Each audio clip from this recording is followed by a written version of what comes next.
Good morning, dear students, parents, management, and staff members of Homerton Grammar School. The chief guest for today's celebration is General Vishwanath Sharma. He is the ex-chief of the Army staff and is a distinguished military army officer who has served the Indian Armed Forces since 1950. The general has experienced military operations in all the types of terrain on India's borders and participated in the 1965 and 1971 India Pakistan wars and the Indian peacekeeping force in Sri Lanka. Amongst many other awards, he has been awarded with Param Vishisht Seva Medal, Ati Vishisht Seva Medal, and Gold Medal for Tactics and Leadership. Currently, he is director on the board of a corporate company and on the board of trustees of Cheshire Homes in Delhi, a charity NGO looking after paraplegics. He also personally contributes and runs a free medical and tuberculosis clinic for villagers in Himachal Pradesh.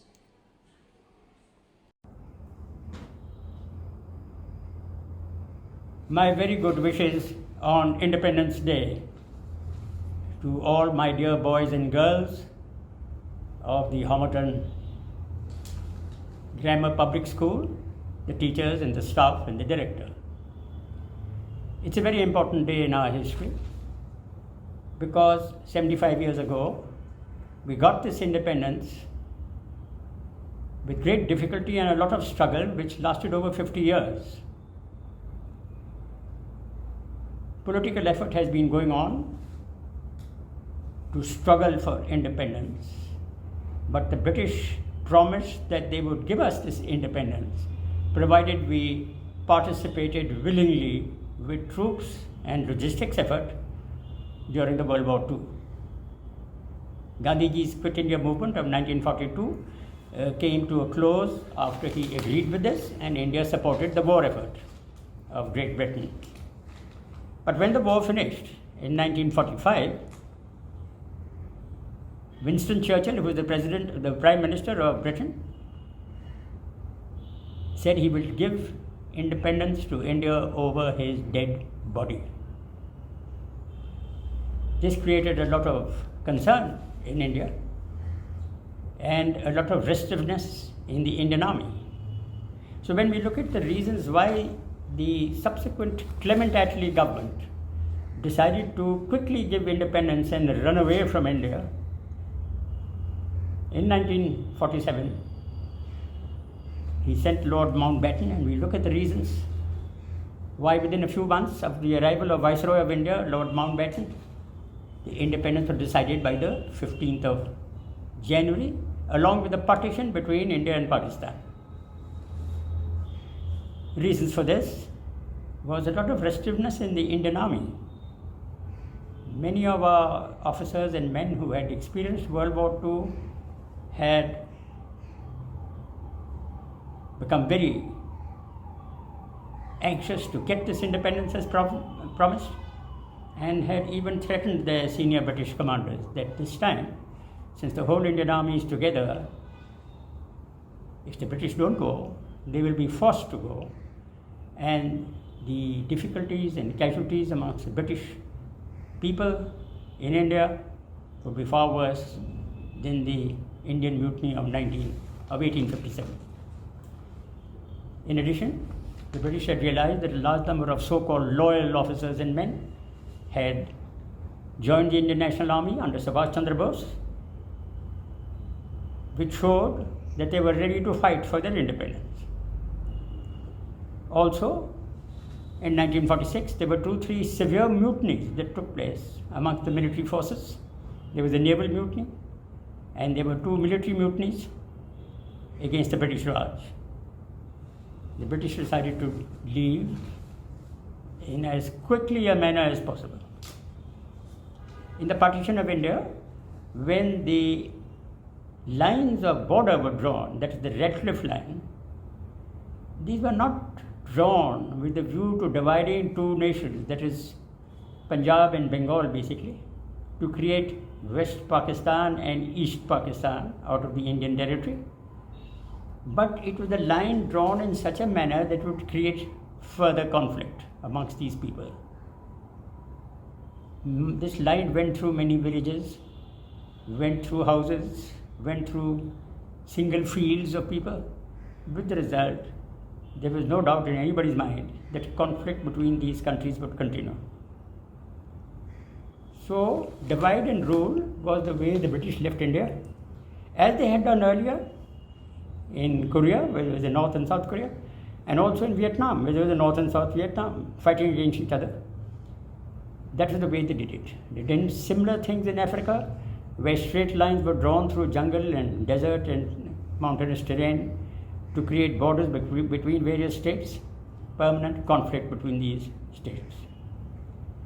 It was a very big struggle for the new Indian government from the 15th of August 1947 to get this country together under a democratic rule, to deal with the severe outbreak of violence that took place during partition, and to settle refugees from both sides of the Indian border, from the west and the east, to settle them carefully in our own country. I was 17 years old at that time, and my family and I were in Rawalpindi, which is now in Pakistan. And I have experienced some of the traumas of that partition. We had to run away from Rawalpindi. My father was a colonel in the army at that time. He had to stay because he was in service. So did one of my elder brothers. But we had to run away to Kashmir. And then when Pakistan sent raiders into Kashmir in October 1947, we had to run away from Kashmir to come back to Delhi as refugees. Similar to this, most families who were living in North India, either in Punjab or in Bengal, had to go through this trauma. Nonetheless, we have managed to settle down and get our country together under a democratic control by the then very powerful government that existed in India, with very fine leaders who had helped in obtaining our independence. Now, as far as the military in India is concerned, especially the Indian Army, for which I speak, not only we were very keen for independence before partition, but even after partition. The question was the loyalty of soldiers to their oath of office.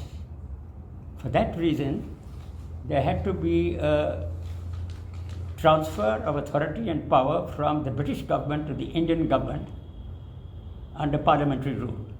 This order was passed through the British Parliament, and orders were given to the Indian Parliament, and accordingly on the 15th of August, the Union Jack of the British was brought down and the Indian tricolour was put up, and all soldiers of the Indian Army had to take their fresh oath of office to the new flag.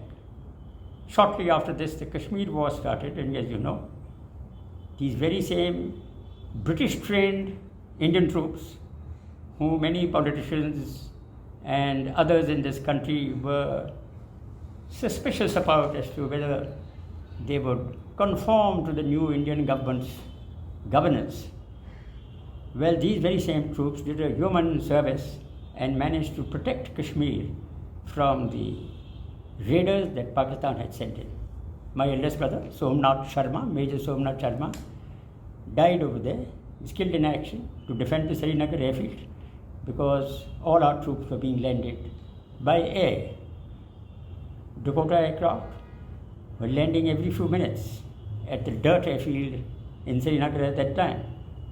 He was killed in action and got India's highest award for bravery and courage in the field of battle, the Paramveer Chakra. Now, coming down the line, the question is, why did Britain give this parting slap by partition? It was to create an economic system where everything required by India would be provided by the West. We got political freedom, but not economic freedom, because we had to depend for everything from the West. Food, aid, monetary aid, technology, equipment, everything, including money. And nevertheless, after 75 years of independence, we have seen that our country has survived. Mark you, nobody amongst the British or the Western world ever imagined that this country would survive more than 15 years, 10 years. It would collapse because of our own problems of caste and creed and divisions amongst our people. But that has not happened because of staunch political leadership and the fact that the Indian Army was the greatest binding force of this country. Why is it a binding force? Because the Indian Army is recruited from every state of this country. North, south, east, west, all castes, all creed. We don't consider anybody other than a brother when he's serving in the Indian Army, whether he's a Jawan or an officer. Our officers who were trained, I was commissioned in 1950 after 2 years of training in the Indian Military Academy in Dehradun. Our then Army Chief, General Karyappa, had made us all study the Constitution of India, which was ready by 1950, and also to have a cadet's prayer in our pockets where it was stated very clearly that we will obey the elected government of our country, which we have done.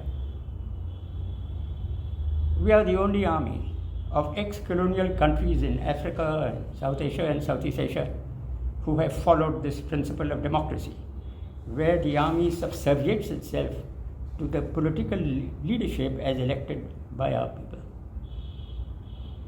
All praises to the Indian military for that. We are only here to defend this nation under all circumstances from foreign invasion, which we have done very successfully, except for a setback in 1962 when the Chinese attacked by surprise, and our political leadership at that time was more concerned with the Chinese than with us. So we had to withdraw from those heights of the Himalayas in northeast India, which is now Arunachal Pradesh. In those days, it was called the Northeast Frontier Agency.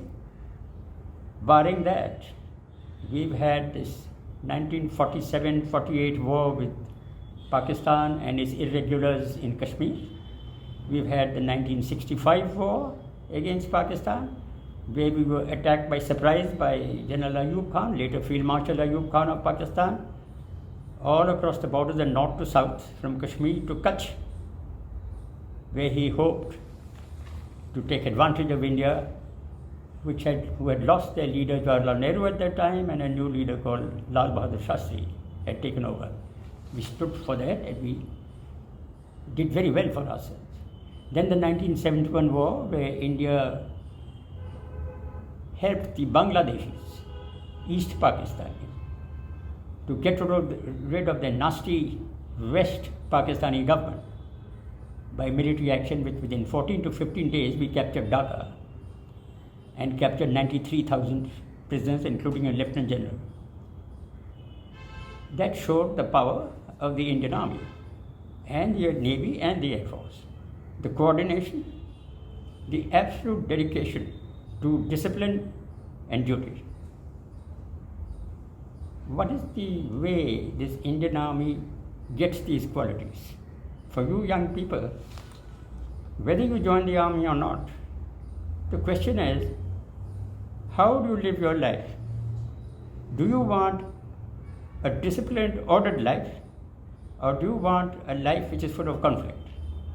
The first thing to do is to control yourself.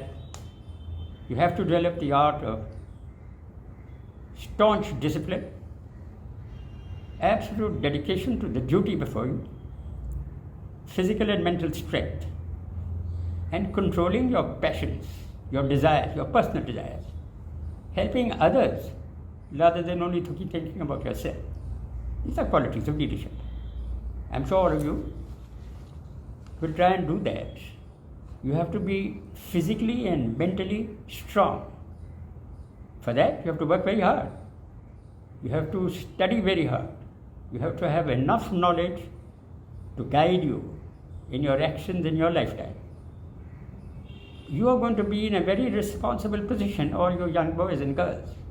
In another 20-25 years, you will be the leaders of this country.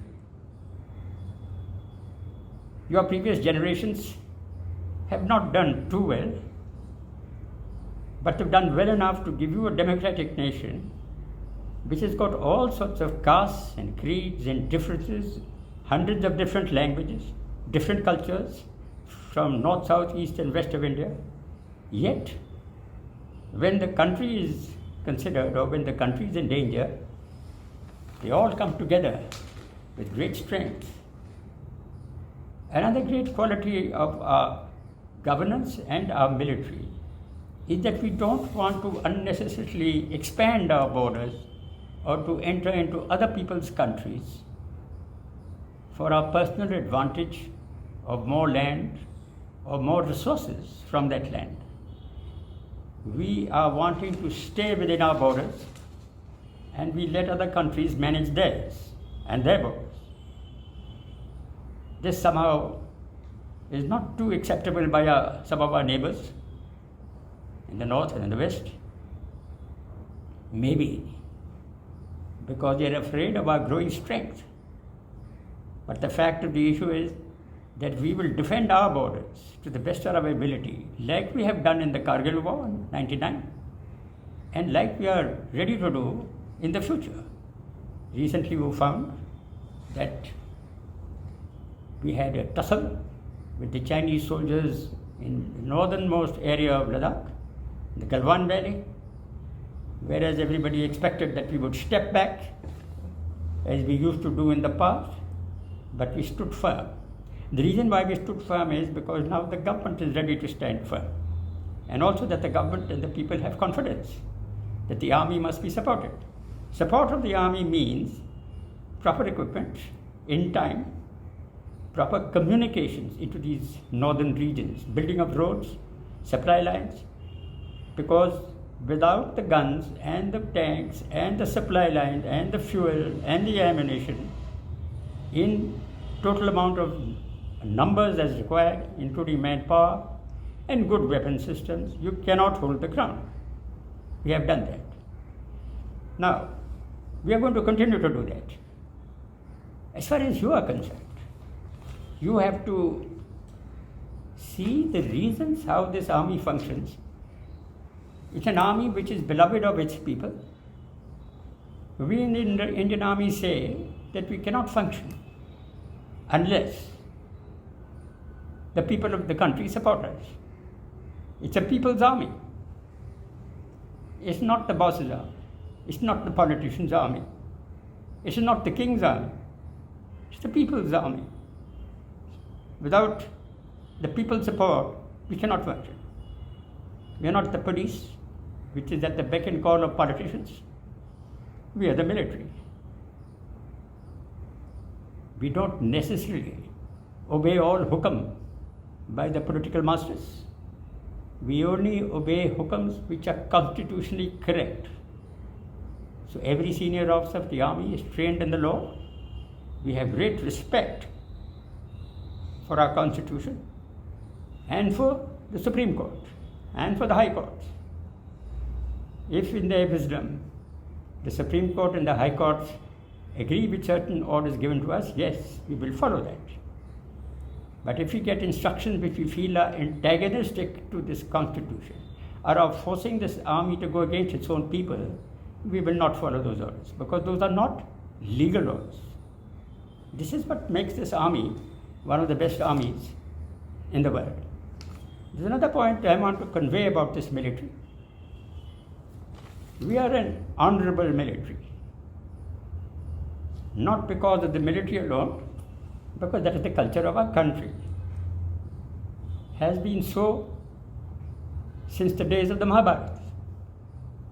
What is that culture? You will treat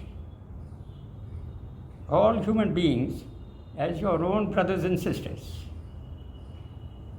You will not take advantage of your occupying enemy territories or occupying enemy people's areas to take advantage of their wealth or their women or their assets and steal those. We have to treat them like our own, which we have done. And we do not treat our prisoners badly. All the prisoners of war, like the 93,000 that we got in 1971, were treated as our own brothers. They stayed with us for 9 months, became fatter and more happy. When we sent them back to Pakistan as 93,000 ambassadors of India. That is not so with the cruelty shown by Pakistan Mujahideen and other people to prisoners that they capture from our army. They torture them, even for dead bodies, they mutilate them. Many of our soldiers get angry with that, but we have to explain to our soldiers that that's not the culture that we follow. We have to set an example of high culture and conduct, which we do. How is it that all religions, Muslim, Christian, Jain, Buddhist, Hindu, live together, eat together from the same langar, fight together, attend each other's ceremonies, look after each other and their religious places? And in fact, in some of our mixed units, where all these religions are present, we have prayer rooms. In the same prayer room, different walls for each of the religions. We observe all the other holidays of every religion with full respect. So therefore, it's not a religious war as far as we are concerned. When anybody says, like in Pakistan, that, well, they are Muslims, therefore they must have the Muslim rulership, we don't agree with that. We are all human beings. We are all brothers and sisters. Now, as far as you are concerned, what do you get from all this? What are you going to do when you grow up? Whatever your aims, you can see that there are certain aspects of conduct and character which you must try and acquire. To cheat, to tell lies, to do something underhand to make a little money doesn't take you far. What takes you far is high character and conduct, good relations with everybody, thinking of others rather than yourself, and training yourself to be very, very strong, very high in education, very strong in your physical body by constant exercise, and mentally very strong. To not follow incorrect advice given by some of your leaders, by some of your political leaders and other leaders. You have to look at the national level. You have to see what is good for India. No matter who you are, which part of the country you belong to, which religion you belong to, or which caste you belong to, you have to think of what you can do for India. That is what is my advice to you. I'm sure you can do that. You will have to do it if you wish to maintain the position that this country has achieved in world parlance today. You will notice that there's a lot of conflict in this world. Huge conflicts in Afghanistan, huge conflicts in the Middle East, where Muslims are fighting Muslims. Conflict in Europe, where Christians are fighting Christians, especially on the borders with Russia. Conflicts with China in the South China Sea, right? And in addition to this conflict is going on when nature itself is acting up. Global warming is taking place. There are fires in so many countries in the world, wildfires. California, Canada, Algeria, Europe, you name it. Russian Siberia, floods all over the place, including India. This climate change is by global warming. So the human society has to get together to use technology to reduce this global warming. It's up to you. You're going to have the reins of power in another 20, 25, 30 years. You think of it now. You have to make yourself strong for that. You cannot have little quarrels amongst yourselves if you are thinking of the larger picture for this country. So I wish you all well. I want to hope and wish you a lot of luck for your future so that you're successful. Don't expect that the government is going to give you jobs. No, you'll have to find jobs yourself. Get on with it. Or spare 5 minutes of your time in 24 hours of a day to think, how can you do something more for this country? And you'll do well, I'm sure. God bless you all.